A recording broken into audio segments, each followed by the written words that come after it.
Everyone, सभी को नमस्कार। हिमाक्षी सदाना की तरफ से। आई होप आप लोग सभी अच्छे होंगे। नमस्कार सर। उम्मीद करती हूँ आप लोग सभी अच्छे होंगे, अपने अपने घर में अच्छे से टाइम स्पेंड कर रहे होंगे अपने फैमिली के साथ, अपने काम में बिजी होंगे। आज के टॉपिक में कुछ स्पेशल लेकर आए हैं आपके लिए, कुछ नई नॉलेज आपको मिलेगी क्लेम से रिलेटेड। बहुत सारे डाउट्स होते हैं क्लेम से रिलेटेड। जब आप लोग कोड लेते हैं ना हमारे थ्रू, जैसे अभी आप लोग तो ऑलरेडी कोड लेके काम कर रहे हैं हमारे साथ, जब नए एजेंट जुड़ते हैं तो सबसे पहली क्वेरी यही होती है, क्लेम कैसे प्रोसेस करवाओगे आप लोग। तो उसकी ट्रेनिंग अब आपको मिलेगी कि क्लेम कैसे प्रोसेस होगा। तो स्टार्ट करते हैं, क्योंकि आज का टॉपिक किसी प्लान से रिलेटेड नहीं है। हम लोग क्लेम प्रोसेस को समझने वाले हैं, सिर्फ समझना है इस चीज को। ये बिल्कुल समझने वाले टॉपिक हैं। मैं इसको बहुत अच्छे से पीपीटी के साथ समझाऊंगी, स्टेप बाय स्टेप बताऊंगी। पॉसिबल हो तो वो स्टेप बाय स्टेप जो चीजें आपको बताई जाएंगी, थोड़ा सा उसको लिखने की कोशिश कर लीजिएगा कि जब क्लेम आता है तो फिर पहला प्रोसेस, पहला स्टेप क्या रहता है, सेकंड स्टेप क्या रहता है, थर्ड स्टेप क्या रहता है। चलिए, अब फर्स्ट स्टेप जो यहाँ पर ये समझना है, सबसे पहला पॉइंट, हम लोगों के पास दो क्लेम प्रोसेस होते हैं। एक जैसे हम लोग ऑलवेज अपने हर प्लान में बताते हैं, हर पीपीटी में बताते हैं, एक होता है कैशलेस और एक होता है रिम्बर्समेंट प्रोसेस। तो कैशलेस कहाँ रिक्वायरमेंट होता है, कैशलेस किस टाइमिंग पे रिक्वायरमेंट होता है क्लेम का, तो कोई मुझे, मैं उसके बारे में जानना चाहूंगी। एनीवन, कोई अपने व्यूज के थ्रू मुझे बताए कि कैशलेस प्रोसेस कब अप्लाई होता है, किस टाइमिंग पे कैशलेस प्रोसेस किया जाता है। एनीवन, कैशलेस का मीनिंग बता दीजिए, क्या रहता है, कब प्रोसेस करते हैं उसको।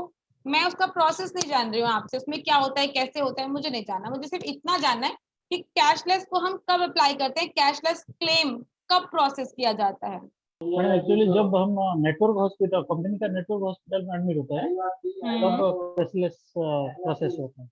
Very good. जब हम कंपनी के किसी भी मेडिकल इमरजेंसी होने पर कस्टमर कंपनी के नेटवर्क हॉस्पिटल में एडमिट होता है तो वहां पर cashless process, cashless claim applicable होता है। ठीक है, बट रिम्बर्समेंट कहाँ पर एप्लीकेबल होता है, रिम्बर्समेंट। जयपाल सिंह मेहता जी, आपसे जानना चाहूंगी। जयपाल जी सुन पा रहे हैं तो प्लीज एक बार रिप्लाई कीजिए। रिम्बर्समेंट का मतलब पता है, रिम्बर्समेंट प्रोसेस हम कब एप्लीकेबल होता है, कब करते हैं रिम्बर्समेंट क्लेम का प्रोसेस स्टार्ट, नहीं पता है, कोई बात नहीं। कैलाश मैम जब क्लेम क्लेम आता है ना मैम, तो उसी के बाद जो रिम्बर्समेंट होता होगा, मुझे ज्यादा तो पता नहीं है। अच्छा सर, क्लेम आता है। होता बोलिए बोलिए आप। क्लेम जब ये लोग वहाँ वो करते हैं ना मैम, पेमेंट अपना जमा कर देते हैं। बाद में जो पेपर जमा करेंगे वहां पर, उसके बाद पैसा उनका वापस होगा शायद। हाँ, वो आपने ठीक बताया, लेकिन इसकी कंडीशन क्या है, मुझे तो कंडीशन समझना है, कंडीशन जानना है सर। कंडीशन कब आती है ऐसी, कस्टमर अपनी पॉकेट से पैसा क्यों दे रहा है। अगर कस्टमर ने पॉलिसी ली है, हेल्थ इंश्योरेंस परचेज किया हुआ है, तो वो अपनी पॉकेट से पैसा क्यों देगा। ये तो मैडम मुझे पता नहीं, कोई बात लेकिन हाँ नहीं, रिम्बर्समेंट का थोड़ा, हाँ कोई बात नहीं, मैं बताऊंगी डोंट वरी, कोई बात नहीं। सिर्फ मीटिंग को अच्छे से समझिएगा, 99% चीजें आपको वैसे ही क्लियर हो जाए। चलिए डिस्कस कर लेते हैं। देखिए, दो प्रोसेस होते हैं क्लेम के। फर्स्ट प्रोसेस होता है कैशलेस प्रोसेस। जब कभी भी मेडिकल इमरजेंसी होती है और कस्टमर नेटवर्क हॉस्पिटल में एडमिट होता है, नेटवर्क मीन्स जो हमारे टाइप में है, पैनल में है, ठीक है, तो कस्टमर को कैशलेस ट्रीटमेंट मिलता है। बट सम टाइम किसी कस्टमर के साथ में ऐसी मेडिकल इमरजेंसी हुई है कि कस्टमर जिस हॉस्पिटल में एडमिट हो रहा है वो हॉस्पिटल कंपनी के टाइप में नहीं है, पैनल में नहीं है, कुछ भी बोल सकते हैं, लिंक में नहीं है। तो वहां पर उस टाइमिंग पे जो हॉस्पिटल होता है उसमें जितना भी एक्सपेंस होता है, चाहे वो 10,000, 20,000, 50,000, लाख, 2 लाख, जो भी एक्सपेंस होगा वो कस्टमर को अपनी पॉकेट से पे करना होता है। उसके बाद वो सारे बिल्स क्लेम फॉर्म के साथ कस्टमर कंपनी को क्लेम फाइल, वो जो क्लेम फाइल करते हैं, आज उसका प्रोसेस बताने वाली हूँ। ये मीनिंग आपको पहले इसीलिए बता दिया मैंने ताकि आप लोग को ये प्रोसेस ये क्लियर हो जाए कि रिम्बर्समेंट की रिक्वायरमेंट एक्चुअली होती कब है। ऐसा नहीं कि हम अपनी मर्जी से कभी भी करा लें, या हम नेटवर्क में गए और हमने वहां पे कैशलेस नहीं कराया, हम रिम्बर्समेंट में डालें। सारी कंडीशंस आप लोगों को पता होनी चाहिए रीजन के साथ, ताकि इन फ्यूचर आप लोग के नॉलेज को लेके कोई भी यहाँ पर प्रॉब्लम ना रहे कि आपको उस चीज की नॉलेज नहीं है। नॉलेज होना बहुत जरूरी है। तो इसकी रिक्वायरमेंट कब आती है, जब कस्टमर नॉन नेटवर्क हॉस्पिटल में एडमिट होता है और वहां पर कैशलेस ट्रीटमेंट नहीं मिलता है। ठीक है, कस्टमर को अपनी पॉकेट से अमाउंट देना है और वो सारे बिल्स कंपनी को सबमिट करवाने हैं और उसके बाद कंपनी उन सारे बिल्स को क्रॉस वेरीफाई करती है और बहुत सारी चीजें, बहुत सारी वेरिफिकेशन रहती है उसके अंदर और उसके बाद वो क्लेम जो है कंपनी पास कर देती है। या फिर इसके अलावा एक ऑप्शन और है, समटाइम कस्टमर नेटवर्क हॉस्पिटल में एडमिट हुआ है, मेडिकल इमरजेंसी में नेटवर्क में ही एडमिट हुआ है, बट अर्ली क्लेम है। जो लोग LIC से रिलेटेड होंगे उनको पता होगा कि अर्ली क्लेम क्या होता है। पॉलिसी लेते ही मुश्किल से 30 दिन बीतते ही अगले महीने क्लेम आ गया और क्लेम किसी बड़ी इमरजेंसी का आया है, तो मे भी हो सकता है ना कंपनी को डाउट हो, शायद कस्टमर ने कोई फ्रॉड करने की कोशिश की हो, कंपनी के साथ कुछ हाइड किया हो। जहां कंपनी को डाउट होगा वहां भी कंपनी कैशलेस प्रोसेस रिजेक्ट कर देती है। कंपनी कहती है हम इनको कैशलेस नहीं देंगे, तो कंपनी कहती है कि हम इनको कैशलेस नहीं देंगे, इनका रिम्बर्समेंट में प्रोसेस करवाओ। तो वहां भी ये एप्लीकेबल होता है। दो टाइप है, सिर्फ ध्यान रखिएगा, रिम्बर्समेंट में सिर्फ दो ही लॉजिक है, या तो कंपनी को कोई डाउट फील हो रहा है दैट्स व्हाई कंपनी ने रिम्बर्समेंट प्रोसेस करवाया है, otherwise customer non network hospital में एडमिट हुआ है।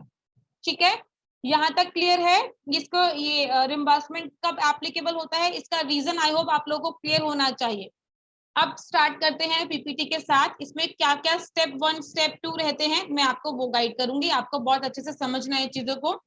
सबसे पहला रोल, बेसिकली अगर मैं बात करूं तो रिम्बर्समेंट प्रोसेस में सबसे ज्यादा हेल्प एक एजेंट की चाहिए होती है, एक पेशेंट को, कस्टमर को, जो भी आपके इंश्योर्ड पर्सन है, जो भी कस्टमर है, कुछ भी बोलो आप उनको, सबसे ज्यादा हेल्प कब रिक्वायरमेंट है, रिम्बर्समेंट में के प्रोसेस में, क्योंकि कस्टमर को नहीं पता कि उसे क्या करना है। पूरी नॉलेज कस्टमर को देनी है, कब क्या करना है, कब कौन सा फॉर्म कहाँ साइन करवाना है, किससे साइन करवाना है, कहाँ सबमिट करना है, कौन से बिल की रिक्वायरमेंट है, कौन से स्लिप की रिक्वायरमेंट है, ये सब एक एजेंट ही अपने कस्टमर को बताता है।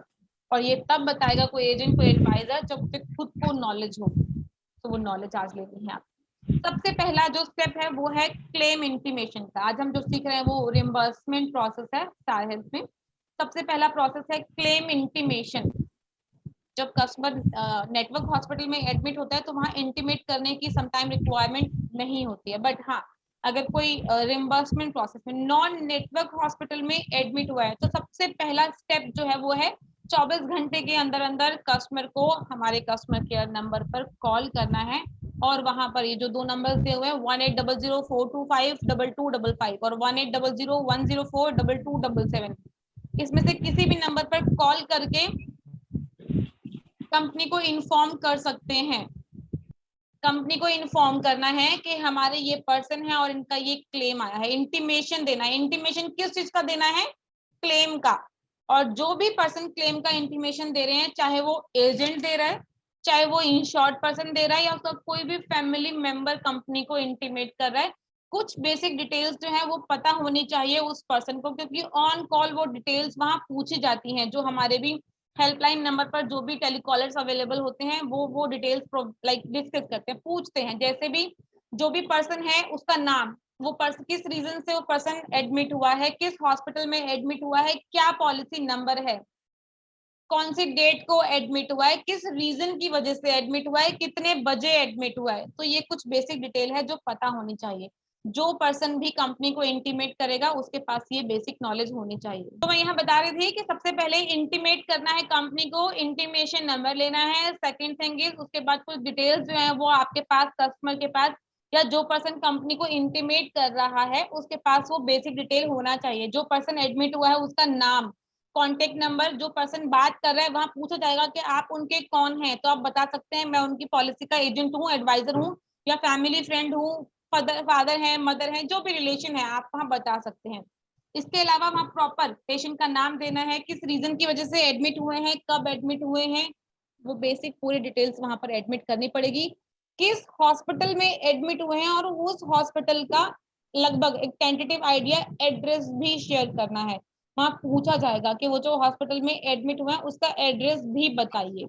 तो इतना जब आप डिटेल्स बताते हैं तो कस्टमर केयर वाले वहां एक इंटीमेशन नंबर, कहते हैं ना कंप्लेंट नंबर होता है, सर्विस नंबर होता है, ऐसे ही इंश्योरेंस सेक्टर में इंटीमेशन नंबर होता है, वो इंटीमेशन नंबर वहां पर जनरेट कर देते हैं। और जैसे ही वो इंटीमेशन नंबर जनरेट करते हैं उसके बाद तुरंत कस्टमर के पास में SMS और मेल आ जाता है, और एजेंट के पास भी उनके मोबाइल पर एक SMS भी आएगा और उनके पास एक मेल भी आएगा। तो आपको वो इंटीमेशन नंबर संभाल के रखना है, वो ध्यान रखना है कि वो एक इंटीमेशन जो नंबर जो SMS आया है उसी के थ्रू ही पूरा क्लेम प्रोसेस होगा।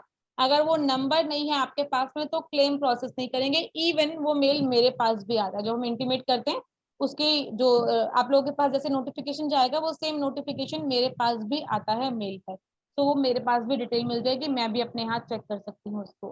फर्स्ट स्टेप ये है। उसके बाद सेकंड स्टेप क्या है, इन बिटवीन जब तक कस्टमर हॉस्पिटल में एडमिट है, अब एक एजेंट का एक एडवाइजर का रोल स्टार्ट हो जाता है। सबसे पहले एजेंट को सजेस्ट करना है, क्योंकि कस्टमर सबसे पहले आप ही के पास आएगा कि जी ये मेडिकल इमरजेंसी है, मेरा बच्चा है, मेरी वाइफ है, मेरे मदर है, मेरे फादर हैं, इनको एडमिट करवाना है, बताइए क्या करें। हम इस हॉस्पिटल में एडमिट करवा रहे हैं या इसमें करवा दिया हमने लेकिन ये कंपनी के पैनल में नहीं है, तो आपने सबसे पहले नंबर पे क्या गाइड किया, इंटीमेशन नंबर, कस्टमर ने वो प्रोसेस कर लिया। उसके बाद सेकंड स्टेप आता है जो है क्लेम फॉर्म का। अब जो भी ट्रीटमेंट है वो 2 दिन 4 दिन 5 दिन चलेगा वहां पर, क्योंकि अब वहां पर कुछ नहीं कर सकते हैं, नॉन नेटवर्क हॉस्पिटल है, जो एक्सपेंस होगा कस्टमर को वहां पर खुद से पे करना है। चलिए, अब इन बिटवीन जब कस्टमर को बताया गया है कि अभी इन्हें 3 दिन 4 दिन के लिए एडमिट किया है, एजेंट अपने जो भी पेशेंट हैं, जो भी कस्टमर है उनको क्लेम फॉर्म शेयर करेंगे। आपको वहां पर इन बिटवीन एक क्लेम फॉर्म, जो भी हमारा स्टार हेल्थ का क्लेम फॉर्म है, वो आपको शेयर करना है अपने कस्टमर्स को। चलिए, सबसे पहला एक उनको क्लेम फॉर्म दे दीजिएगा। क्लेम फॉर्म में क्या करना है वो भी आपको मैं यहाँ गाइड कर देती हूँ। ये देखिए, यहाँ क्लेम फॉर्म आपको दिखा देती हूँ। ये इस तरह का क्लेम फॉर्म होता है, अगर आप लोग को मेरी स्क्रीन दिख रही है तो यहाँ विजिबल होगा। कुछ इस तरह का क्लेम फॉर्म होता है। क्लेम फॉर्म के अंदर 2 पार्ट होते हैं, 2 पार्ट्स। तो पार्ट ए जो होता है वो कस्टमर को खुद से फिल करना है एंड सिग्नेचर करना है। पार्ट बी वो हॉस्पिटल से फिल करवाना होता है, हॉस्पिटल फिल करके देता है, वहां को डिटेल्स मेंशन करता है, हॉस्पिटल के सिग्नेचर एंड स्टैम्प दोनों होती हैं पार्ट बी के ऊपर। और पार्ट ए कस्टमर की रिस्पॉन्सिबिलिटी है, उसमें हॉस्पिटल कुछ भी नहीं करेगा, कस्टमर को खुद से फिल करना है, सिग्नेचर करना है आपने। पार्ट बी हॉस्पिटल से फिल करवाना है।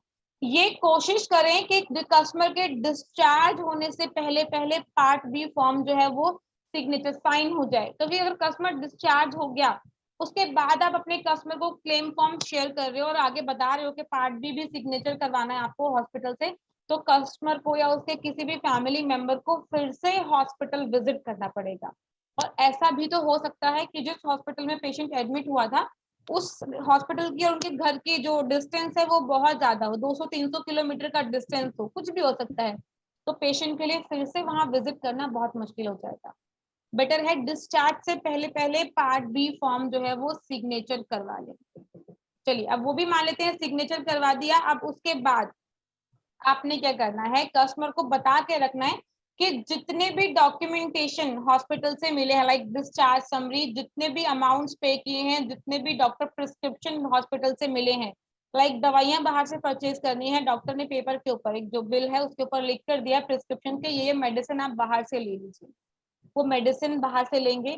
बाहर मेडिसिन में जो भी पेमेंट किया होगा उस पेमेंट की एक्चुअल रिसिप्ट चाहिए होगी विद स्टैम्प, जहां से भी मेडिकल स्टोर से परचेज करेंगे वहां स्टैम्प के साथ ओरिजिनल हमें चाहिए होगा, तो वो ओरिजिनल संभाल के रखना है।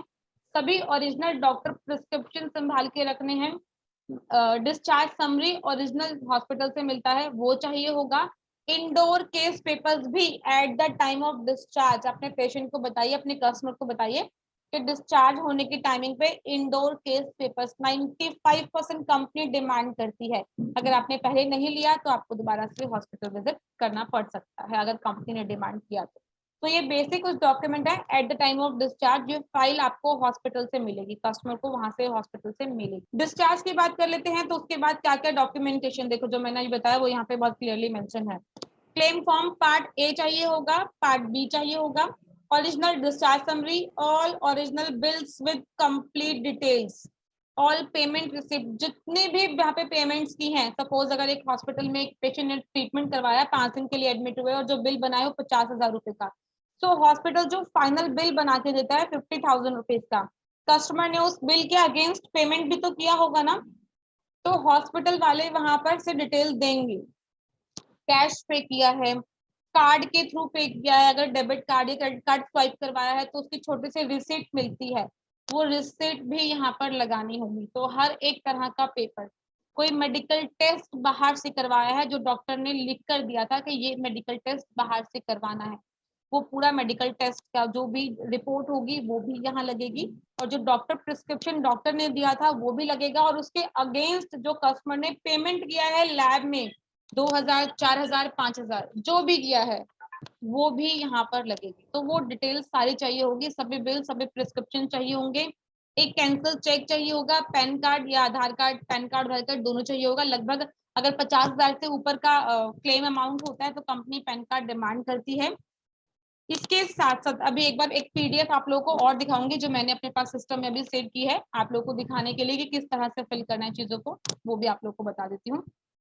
इसके साथ साथ जब भी आप जितने डॉक्यूमेंटेशन कंपनी को या हमें भेज रहे हैं, सबमिट करवा रहे हैं, चाहे कहीं भी करवाएं, व्हाटएवर, आप कहीं भी अगर सबमिट करवाते हैं तो उसकी एक जीरोक्स कॉपी अपने पास रखें, या तो उसको प्रॉपर एक स्कैन करके एज अ पीडीएफ अपने पास संभाल के रखिए, मेल पे डाल दीजिए, या उसका जीरोक्स अपने पास रखिए। समटाइम कंपनी को वो डॉक्यूमेंटेशन रिसीव नहीं होते हैं, या कोई डॉक्यूमेंट चेक करना रह गया, कुछ भी हो सकता है, तो कंपनी आपसे वही डॉक्यूमेंट अगेन डिमांड करेगी। और अगर आप ओरिजिनल जमा करा चुके हो, पहले ही सबमिट करवा चुके हो, तो अब आप दोबारा से ओरिजिनल कहाँ से दोगे? आपके पास रिसीविंग होनी चाहिए उसकी कि आपने डॉक्यूमेंट सबमिट करवाए हैं। आपके पास जितने भी डॉक्यूमेंटेशन सबमिट हुए हैं, हर एक डॉक्यूमेंट की एक कॉपी होनी चाहिए। वो details as an agent, as an customer आप समझा सकते हैं कि आपको वो इम्पोर्टेंट है, अपने पास संभाल कर रखना है। तो इतना भी अगर कर लेते हैं, ये सारे डॉक्यूमेंटेशन अगर हमारे पास आ गए हैं, मैंने उसको क्रॉस वेरीफाई किया, उसको कंपनी में सबमिट करवा दिया है, जैसे ही डॉक्यूमेंट कंपनी में सबमिट होंगे, कस्टमर के पास और एजेंट के पास और मेरे पास, हमारे पास प्रॉपर मेल आ जाती है कि ये documentation on original hard copy submit हो गए हैं। उसके बाद 2 या 3 दिन बाद उस पर रिप्लाई आएगा कि अब कौन कौन से डॉक्यूमेंटेशन इसमें पेंडिंग रह गए हैं। अगर कोई डॉक्यूमेंट पेंडिंग है तो कंपनी रिप्लाई करेगी और बताएगी कि आपका ये डॉक्यूमेंट इसमें पेंडिंग रह गया है, आप जमा करवाइए। तो आप चाहे तो उसकी सॉफ्ट कॉपी मेरे साथ शेयर कर सकते हैं और हार्ड कॉपी भेज सकते हैं, मैं अगेन सबमिट करवा दूंगी, या फिर मेल पे कंपनी को रिप्लाई कर सकते हैं, कुछ भी इसमें चलेगा, एप्लीकेबल है। अगर उसमें कंपनी लिखती है कि इसका हार्ड कॉपी मैंडेटरी है तो हार्ड कॉपी शेयर करना होगा, और अगर सिर्फ मेल से सॉफ्ट कॉपी से काम चल जाएगा, फोटो से या पीडीएफ फाइल से काम चल जाएगा, तो उससे भी चला लेंगे, नेक्स्ट टाइम सेंड करने की रिक्वायरमेंट नहीं होगी। इसके साथ साथ अगर क्वेरी नहीं आती है, सपोज सारे डॉक्यूमेंटेशन बिल्कुल कंप्लीटेड हैं और कोई भी क्वेरी जनरेट नहीं हुई है, कोई भी क्वेरी जनरेट नहीं हुई है, तो कंपनी सारे डॉक्यूमेंटेशन चेक करने के बाद हार्डली 15 to 20 डेज का एक मैं टाइमिंग बता रही हूँ, 15 से 20 दिन के अंदर कंपनी क्लेम को प्रोसेस कर देती है, अगर कोई क्वेरी नहीं है तो। जो भी बैंक डिटेल लगाई होती है, हमने कैंसिल चेक लगाया होता है, पासबुक की कॉपी लगाई होती है, उसके अकॉर्डिंग कंपनी वो अमाउंट ट्रांसफर कर देती है, और उसका प्रॉपरली मेल भी जाता है सब एजेंट के पास, कस्टमर के पास, इवन मेरे पास भी। तो हमारे पास वो प्रॉपर मेल आता है। अगर मैं रिम्बर्समेंट प्रोसेस की बात करती हूँ तो प्रोसेस करवाना बहुत इजी है, लेकिन सिर्फ वो तभी इजी है जब आप लोगों को उसका प्रोसेस पता होगा। अगर प्रोसेस नहीं पता होगा तो फिर जेन्युइनली टफ है, फिर नहीं समझ में आएगा इतना इजी, लेकिन प्रोसेस पता होना बहुत इंपॉर्टेंट है। ये बहुत बेसिक सी है जो मैंने अभी आप लोग को चीजें बताई हैं। अब एक पीडीएफ फाइल आप लोगों के साथ शेयर कर रही हूँ ताकि आप लोग को क्लियर हो जाए और अच्छे से।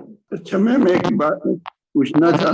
बोलिए बोलिए सर। कि वो जो फॉर्म आपने बताया था स्टार हेल्थ का मिलेगा, सेकंड पार्ट 1 पार्ट बी, तो वो फॉर्म कहाँ मिलता है? वो तो जैसे सर वो व्हाट्सएप पर मिलेगा, मैं आप लोगों को सभी को क्लेम फॉर्म शेयर कर दूंगी, आप उसको संभाल के अपने पास रख लीजिएगा। जब भी कभी किसी कस्टमर को इमरजेंसी होगी ना, एडमिट होने की रिक्वायरमेंट होती है, तो सबसे पहले आपको उनको क्लेम फॉर्म शेयर करना है, क्योंकि आपकी सर्विस के बिहाफ पर ही आपका एजेंट आपको नेक्स्ट पॉलिसी देगा, रेफरेंस देगा। आपने सर्विस नहीं दी, उसका क्लेम आया और आपने पूछा तक भी नहीं अपने कस्टमर को, उसका हालचाल भी नहीं लिया, ध्यान रखिएगा नेक्स्ट टाइम रिन्यूअल करवाने से पहले भी सोचेगा कि करवाएं या नहीं करवाएं रिन्यूअल। क्योंकि कोई भी पर्सन अगर पॉलिसी ले रहा है, हेल्थ इंश्योरेंस ले रहा है, तो एक सर्विस बिहाफ पर ही ले रहा है कि जिनसे वो पॉलिसी ले रहा है वो उन्हें सर्विस देंगे, और सर्विस की रिक्वायरमेंट कब होती है? क्लेम की टाइम। सबसे बड़ी सर्विस वही देखी जाती है जब क्लेम आता है। अगर आपने क्लेम पे ही सर्विस नहीं दी तो फिर आपकी किसी सर्विस का कोई फायदा नहीं है, क्योंकि सबसे इंपॉर्टेंट काम जो है वो क्लेम यहाँ पर देखना। एक एक डॉक्यूमेंटेशन को प्रॉपरली चेक करना, वो मैं सिखाऊंगी, हम सिखाएंगे आप। पीडीएफ देख लेते हैं। ये एक पीडीएफ है जो मुझे ऑलरेडी हमारे किसी ही एजेंट का क्लेम आया था, उन्होंने बहुत अच्छे से रेडी करके दिया है। उम्मीद करती हूँ ऐसे ही इन फ्यूचर आप लोग भी अपने क्लेम्स को रेडी करके रखेंगे और ऐसे ही भेजेंगे। सबसे पहले उन्होंने बहुत अच्छे से कैंसिल चेक लगाया है। कैंसिल चेक के ऊपर नेम प्रिंट होना कस्टमर का मैंडेटरी है। प्रपोजल का चेक होना चाहिए और नेम प्रिंट होना चाहिए। नेम प्रिंट नहीं होगा, कंपनी उस चेक को एक्सेप्ट नहीं करेगी। चलिए नेक्स्ट, पेज नंबर 2 आप देखिए, हर पेज के ऊपर नंबरिंग होगी। मेरे यहाँ से जितने भी क्लेम जाते हैं, मेरे हैंड से जितने भी क्लेम जाते हैं, प्रॉपर हर क्लेम स्कैन होता है और हर क्लेम के ऊपर, हर पेज के ऊपर नंबरिंग होती है। बिना नंबरिंग का एक पेज भी नहीं मिलेगा आपको, क्योंकि ये प्रॉपरली रिकॉर्ड मैं भी रखती हूँ अपने पास में। कितने क्लेम मेरे हैंड से गए, कितने पास हुए, कितने पेंडिंग है, बहुत सारा रिकॉर्ड होता है। चलिए, ये क्लेम फॉर्म है पार्ट ए, जो मैंने बताया कस्टमर को खुद से फिल करना है। आप देख सकते हैं बहुत बेसिक है, कुछ भी टफ नहीं है।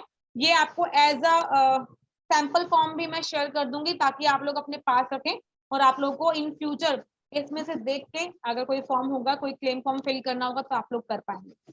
तो सबसे पहले यहाँ क्लेम नंबर मेंशन करना है, यहाँ पॉलिसी का नंबर है, यहाँ किस पर्सन का पॉलिसी है, प्रपोजर का नेम, उनका एड्रेस मेंशन करना है।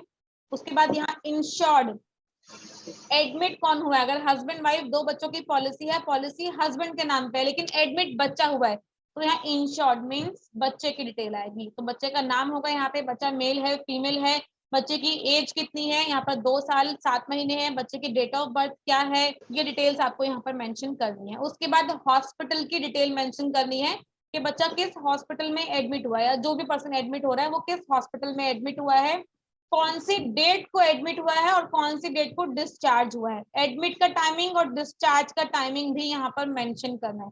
ये आपको डिस्चार्ज समरी में मिल जाएगा, जो डिस्चार्ज समरी हॉस्पिटल से मिलती है उसके अंदर एडमिशन डेट, डिस्चार्ज डेट और एडमिशन टाइमिंग और डिस्चार्ज टाइमिंग वहां मेंशन होता है। उसके बाद ये बोलिए बोलिए सर।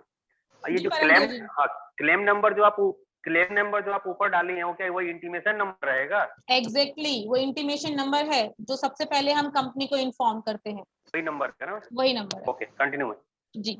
शुभम जी ने भी अभी एक क्वेश्चन पूछा है, एक बार चैट देख लेते हैं उनकी। मैम क्लेम नंबर कहाँ से मिलेगा?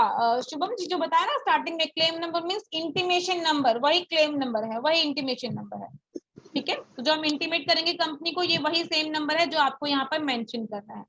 चलिए, अब यहाँ पर बिल्स कैसे मेंशन करने हैं, चाहे तो यहाँ पर आप हर बिल की समरी दे सकते हैं। देखिए इस कॉलम में, ये जो नीचे आपको कॉलम दिख रहा है, प्लीज देख लीजिएगा बहुत अच्छे से, कंफ्यूजन नहीं करना प्लीज। ये जो लास्ट वाला कॉलम दिख रहा है, चाहे तो आप इसमें हर एक बिल को अलग अलग डिफाइन करके लिख सकते हैं। अगर इतना नहीं करना है तो छोड़ दीजिए, आप इससे ऊपर वाले कॉलम में आइए, सिर्फ बिल को अलग कर लीजिए। कैसे अलग करना है वो बता देती हूँ। सपोज कोई पर्सन 15 तारीख को एडमिट हुए और 20 तारीख को डिस्चार्ज हुए, 15 को एडमिट हुए और 20 को डिस्चार्ज हुए, तो 15 से 20 का जो टाइमिंग है वो हॉस्पिटलाइजेशन का है, हॉस्पिटल में एडमिट थे। 15 से पहले जो एक्सपेंस हुए होंगे वो कौन से होंगे? प्री के एक्सपेंसेस, प्री हॉस्पिटलाइजेशन के। और 20 के बाद जो एक्सपेंस हुए होंगे वो कौन से होंगे? पोस्ट के एक्सपेंसेस, पोस्ट हॉस्पिटलाइजेशन के एक्सपेंसेस। तो आपको 3 कैटेगरी यहाँ बनानी है। प्री के बिल को अलग कर लीजिए, पोस्ट के बिल को अलग कर लीजिए, और हॉस्पिटलाइजेशन का जो भी था 40,000, 50,000, 60,000 जो भी था वो, यहाँ 3 अलग अलग कॉलम है। सबसे पहले कंपनी प्री हॉस्पिटलाइजेशन एक्सपेंस पूछ रही है, तो प्री वाले जितने भी हैं 2,000, 5,000, 7,000 वो यहाँ टोटल करके लिख दीजिए। हॉस्पिटल का बिल जितना भी बना 40,000, 50,000, 60,000 जितना भी है, जो आपको वहां पर फाइनल दिख रहा है फाइनल बिल, उसको टोटल उठा के यहाँ लिख दीजिए। और उसके बाद पोस्ट के बिल जितने भी थे, जो पोस्ट का ट्रीटमेंट रहा 5,000, 7,000, 10,000 जो भी रहेगा उसको आप पोस्ट में डाल दीजिए। तीनों को टोटल करके यहाँ पर टोटल में डाल दीजिए। दैट्स इट, इतना करना है और ज्यादा कुछ भी नहीं। और ये बहुत इजी है, जिस दिन आप क्लेम करेंगे ना उस दिन आपको सही में समझ में आएगा। ये बहुत इजी है, इसमें कुछ भी ऐसा हार्ड एंड फास्ट नहीं है जो नहीं होगा। नेक्स्ट, यहाँ पैन नंबर डालना है, कस्टमर का पैन डिटेल फिल कर देंगे तो बहुत अच्छी बात है, नहीं भी करेंगे तो कोई बात नहीं, मैनेज हो जाएगा। नेक्स्ट, यहाँ पर ये सिग्नेचर मैंडेटरी है। ये एक जगह ऐसा है जहाँ कस्टमर, ये क्लेम फॉर्म पार्ट ए का सेकंड पेज है, यहाँ पर कस्टमर के सिग्नेचर मैंडेटरी हैं।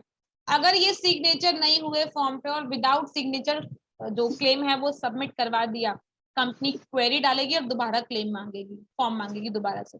तो प्लेस हो गया, यहाँ पर डेट हो गई और साथ साथ यहाँ पर सिग्नेचर। ये है पार्ट ए। अब पार्ट बी देख लेते हैं। ये भी एक पेज आता है, इसको फिल करेंगे तो भी ठीक, नहीं करेंगे तो भी ठीक, मैंडेटरी नहीं है।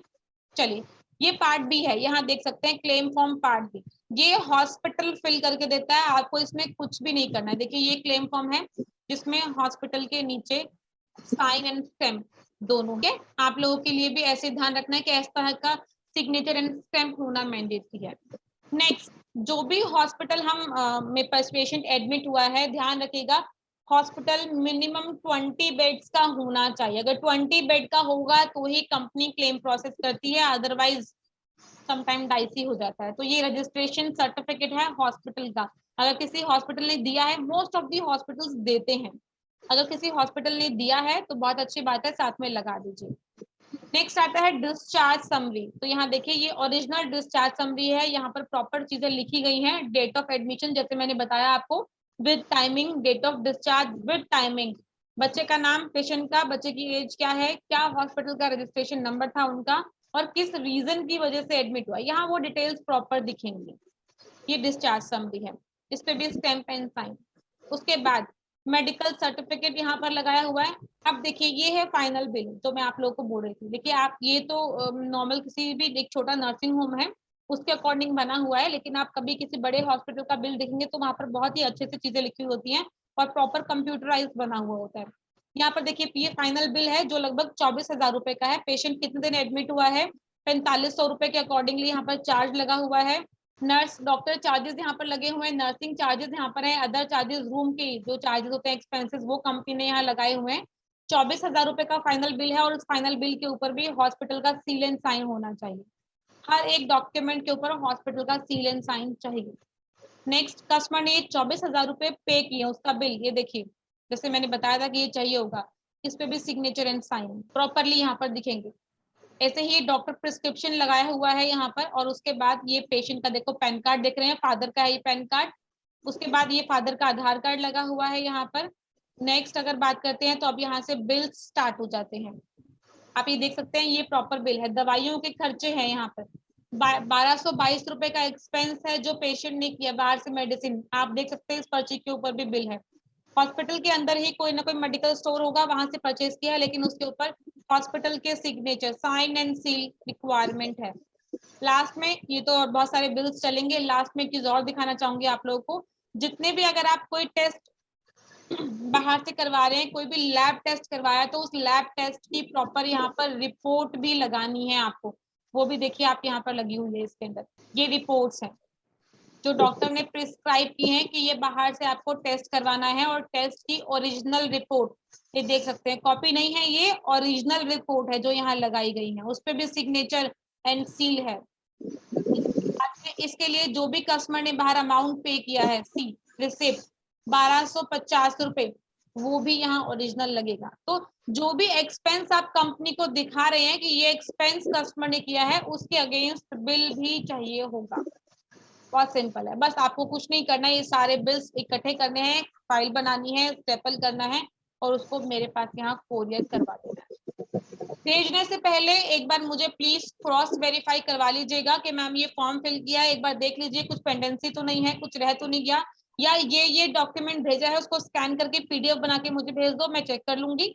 इसके अंदर कोई भी डॉक्यूमेंट पेंडिंग होगा तो फिर सेम टाइम आपको बता दूंगी ये डॉक्यूमेंट पेंडिंग है, आप हॉस्पिटल से बात कर लीजिए, आप कस्टमर से बात कर लीजिए, या ये चीज रह गई। क्लियर है क्या क्या डॉक्यूमेंटेशन लगेंगे? उम्मीद करती हूँ मैं आप लोगों को समझा पाई होंगी, बहुत ज्यादा टफ नहीं है, लेकिन बस आपको वो चीजें समझनी है कि डॉक्यूमेंट्स क्या क्या चाहिए। अगर डॉक्यूमेंट्स क्लियर हो जाएंगे तो समझना बहुत ईजी है। ये पीडीएफ फाइल मिल जाएगी? मिल जाएगी सर, मैं दे दूंगी आप लोग को एज अ सैंपल फॉर्म, आप अपने पास रख लीजिएगा ताकि कभी भी कोई इमरजेंसी हो तो आप बता पाए। इसके अलावा ये कुछ डिटेल्स हैं जो मैंने यहाँ वर्ड के ऊपर मेंशन की हुई है, क्या क्या आप लोग को चीजें चाहिए, ये मैं अभी व्हाट्सएप पे आप सभी के पास शेयर कर दूंगी। एक क्लेम फॉर्म और जो डॉक्यूमेंटेशन मैंने यहाँ मेंशन किया हुआ है, ये सभी डॉक्यूमेंटेशन का फॉर्मेट आप लोगों के पास थोड़ी ही देर में अभी आ जाएगा मीटिंग खत्म होने के बाद। ड्यूली क्लेम फॉर्म चाहिए हमें, पार्ट ए हमें कस्टमर से साइन चाहिए, पार्ट बी हमें हॉस्पिटल से साइन चाहिए, ऑल ओरिजिनल डॉक्टर प्रिस्क्रिप्शन चाहिए, ऑल ओरिजिनल बिल्स और medical reports with lab test report, lab reports भी चाहिए, एक कैंसिल चेक चाहिए या पासबुक की कॉपी, आईडी प्रूफ चाहिए पेरेंट का भी, और अगर बच्चा एडमिट हुआ है तो बच्चे का भी रिक्वायरमेंट होगा, original final bill with receipt, अगर पेमेंट किया तो पेमेंट रिसिप्ट भी चाहिए होगा। इंडोर केस पेपर्स, और अगर सपोज अगर आप ब्लैंक फॉर्म शेयर कर रहे हैं किसी भी रीजन से, रीजन देके ब्लैंक फॉर्म शेयर मत कीजिएगा ऐसे, अगर किसी रीजन से ब्लैंक फॉर्म शेयर कर रहे हैं तो प्लीज पॉलिसी की कॉपी साथ में लगाइएगा, और ओरिजिनल डिस्चार्ज समरी, ये डॉक्यूमेंटेशन हमें हमेशा चाहिए। शुभम जी हैंड रेज किया आपने, बताइए। मैम किसी हॉस्पिटल में 20 बेड्स ना हो तो उनका क्लेम 20 बेड से जो कम के हॉस्पिटल्स होते हैं ना, बेसिकली वो हॉस्पिटल में काउंट नहीं होते, तो कंपनी उसको प्रोसेस नहीं करती है, उसमें क्लेम प्रोसेस नहीं करती है, इसीलिए 20 बेड से ऊपर का हॉस्पिटल होना चाहिए। अब मैम कोई मेडिकल इमरजेंसी हो, अब नियर बाय हॉस्पिटल वही है, उसमें एडमिट करवा दिया, तो कैसे उसका क्लेम करवाएंगे मैम? किसी और हॉस्पिटल में भी तो जा सकते हैं, कस्टमर को बोले ना, अगर ऐसी कोई मेडिकल इमरजेंसी होती है तो उससे पहले चेक करते हैं। नॉर्मल हर नर्सिंग होम में गए हैं जहाँ 20 बेड से कम है, तो वहां तो प्रोसेस होना ही मुश्किल हो जाएगा, वहां तो कंपनी क्लेम ही प्रोसेस नहीं करेगी, क्योंकि 20 बेड का तो कंडीशन है बहुत सिंपल सा। चलिए, अब आप लोगों को आई होप ये इतना तो क्लियर होगा कि रिम्बर्समेंट प्रोसेस में 2 टाइम रिम्बर्समेंट होता है, अगर कस्टमर नॉन नेटवर्क हॉस्पिटल में जाता है तब, और या तो कस्टमर ने कैशलेस ट्रीटमेंट लिया है तो उसमें प्री और पोस्ट के जो खर्चे लगाते हैं हम लोग हॉस्पिटल में एडमिट होने से पहले, जो खर्चा जो हम लोग बोलते हैं कंपनी 60 दिन पहले का खर्चा और 90 दिन बाद का खर्चा कवर करती है, तो 60 डेज बिफोर के एक्सपेंस जो भी किए हैं कस्टमर ने, 5,000 7,000 10,000 जो भी किया है, और डिस्चार्ज होने के बाद के जो भी एक्सपेंसेस हैं जो भी कस्टमर ने किया है, वो भी 5,000 7,000 10,000 जो भी रहेगा वट दोनों को भी हमें क्लेम फाइल करना है, तो वो रिम्बर्समेंट में ही जाएगा, और सेम यही प्रोसेस रहेगा उसमें भी, सेम प्रोसेस, बस क्योंकि वो प्री एंड पोस्ट है, कैशलेस क्लेम मिल गया है, तो वहां पर जो पार्ट बी का फॉर्म है उसकी रिक्वायरमेंट नहीं होगी हॉस्पिटल से फिल करवाने की या सिग्नेचर करवाने की, उसकी रिक्वायरमेंट नहीं होगी। इंडोर केस पेपर्स की रिक्वायरमेंट नहीं होगी, वहां सिर्फ और सिर्फ हमें बेसिक और जितने भी बिल्स हैं, जितने भी डॉक्टर प्रिस्क्रिप्शन हैं, उन सभी चीजों की रिक्वायरमेंट होगी। आप सभी को डाउट्स तो नहीं रहा कोई? रीइंबर्समेंट जैसे परसों कैशलेस प्रोसेस हुआ था, उसके बाद आज रीइंबर्समेंट प्रोसेस क्लियर हुआ होगा आप सभी को। आई होप हिमाक्षी ने काफी अच्छे से क्लियर किया होगा, क्योंकि सारे रीइंबर्समेंट के लिए हिमाक्षी ही देखती है और ये बहुत बढ़िया तरीके से उसको मैनेज एंड सुपरवाइज कर लेती है। और ये सारा प्रैक्टिकल एक्सपोजर है जो भी आपको मीटिंग में बताया गया है, इट इज एक्चुअल बेसिस, इसमें कहीं भी कोई फेक सिस्टम नहीं है या कोई भी बुकिश सिस्टम नहीं है। ये एक्चुअल वो चीजें बताई हैं जो एक्चुअली आपको करना है, प्रैक्टिकली आपको करना है। और जो एजेंट क्लेम से दूर भागते हैं उनसे उनके कस्टमर भी दूर भागने शुरू हो जाते हैं, चाहे वो कैशलेस क्लेम हो चाहे वो रीइंबर्समेंट क्लेम हो। आपको हर क्लेम में कस्टमर के साथ रहना है, उसके कॉल पे रहना है। आपको बताया होगा हिमाक्षी ने मीटिंग के दौरान कि क्लेम के टाइम पे कस्टमर को कभी भी उधार नहीं देना है। किसी ने उधार दे दिया तो ये कोई गारंटी नहीं है वो पैसा आपका वापस आएगा। यस और नो? सभी को क्लियर है कि नहीं? क्योंकि वो बोलेगा एक बार पैसा लेने के बाद जब क्लेम का अप्रूवल आएगा तब ले लेना, अभी नहीं है। उस टाइम तो वो अपनी इमरजेंसी दिखाएगा कि मेरे पास पैसे नहीं है, आप उधार दे दो, ये दे दो, वो दे दो, मैं घर जाते ही दे दूंगा, 1 दिन में दे दूंगा, 2 दिन में दे दूंगा। और आपने गलती से 10 20 50 हजार रुपए कंपनी के साथ सिंपैथी दिखाने के चक्कर में उधार दे दिए अपना क्लाइंट पक्का करने के चक्कर में, तो समझ लीजिए अगर उसका क्लेम रिजेक्ट हो गया तो आपका पैसा 0 हो गया, आपको पैसे नहीं मिलने वाले। तो ना ही कैशलेस के टाइम पे उधार देने हैं इनिशियल जमा कराने के लिए, और ना ही रीइंबर्समेंट के टाइम में उधार देने हैं। इस बात को आप गांठ बांध लीजिए। और दूसरा एक और चीज, किसी भी कस्टमर का रिन्यूअल अपनी जेब से नहीं कराना है। नहीं तो हमें पता है, हिमाक्षी आपके सामने है, उसको पता है किसी का रिन्यूअल जमा करा दो और उसके बाद 4-4 महीने तक पैसे मांगते रहो, टुकड़ों में पैसे आते हैं। और अगर विद इन 4 मंथ्स उसका कोई क्लेम आ गया और वो क्लेम उसकी गलती की वजह से रिजेक्ट हो गया, तो वो जो पैसे आने हैं ना वो सब 0, वो रिन्यूअल भी नहीं कराएगा आगे का और आपके पैसे भी भूल जाएगा। कह रहे पैसे नहीं है, आपकी कंपनी ने चीट किया है, मेरे साथ नुकसान कराया है, पैसे भी नहीं देगा, आप कुछ नहीं कर सकते। तो 2 चीजों की बहुत जबरदस्त आपको अपना प्रैक्टिकल एक्सपीरियंस की बेसिस पे बता रहा हूँ कि उधार नहीं देना है कस्टमर को, बाकी सारे काम करने हैं, उधार वाले सिस्टम में नहीं आना है। मेरी बात क्लियर है सभी को? ये वो एक्सपीरियंस दे रहा हूँ जो आपको कहीं किताबों में पढ़ने को देखने को नहीं मिलेगा। कुछ चीजें ऐसी होती है बिना ठोकर खाए सीखने वाली, नहीं तो लोग ठोकर खा के सीखते हैं। यहाँ पर आपको वो सब चीजें मिलेंगी। आपका पैसा भी बचेगा, टाइम भी बचेगा, एनर्जी भी बचेगी और कमाने के लिए ज्यादा मौके मिलेंगे। चलिए, अगर सब कुछ क्लियर है तो फिर ठीक है सर, मैं मीटिंग एंड अप करती हूँ, फिर नेक्स्ट ठीक है। मीटिंग अरेंज कर